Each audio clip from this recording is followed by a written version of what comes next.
Well, house prices increased a fraction in June to 5.7%. The Office for National Statistics figures put the average UK property price now at £277,000. There have been a couple of shocks to the housing market this year, including the surprise overhaul of stamp duty in December, and then the election, of course, and the threat of a mansion tax on the most expensive properties. Well, let's talk to housing expert Henry Pryor, who joins us this afternoon.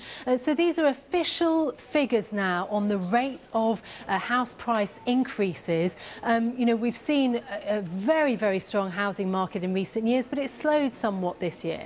Well, it has eased off a little bit. You're quite right. We're taking effectively half time in the housing market. The numbers from the Office for National Statistics give us a good clue as to what's happened in the first half of 2015. Asking prices, which were reported on yesterday by Rightmove, have risen, so we can see that sellers and estate agents are perhaps feeling a little more optimistic still about the future direction of house prices. The ONS today telling us that we've seen, when we look at general inflation, CPI that you were reporting on just a moment ago, at 0.5%, house price inflation at over 5% is clearly something that's going to continue to exercise government and the Bank of England. And we know that the Land Registry, who may no longer be the government's official barometer of house prices, but which many commentators and the industry look to at the end of the month, are going to confirm still house price inflation at 4.7% when they report on the 28th of August. So it's still, though, a problem of lack of supply, isn't it?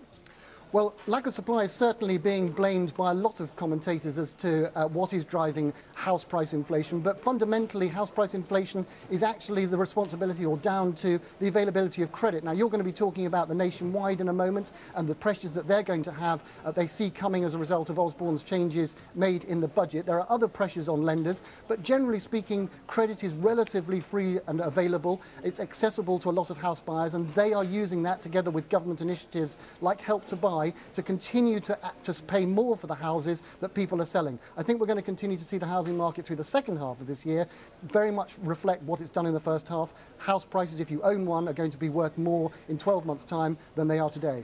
And yet the Bank of England warning, watch out, interest rates are going to start to rise. We've been in a period worldwide of incredibly low interest rates. That's not going to continue. Well, we've all got slightly lazy, slightly lethargic about the threat of interest rates. The Bank of England, as you rightly say, still see the housing market as a flashing red beacon on their dashboard. It's the big threat to the wider UK economy, according to Mark Carney.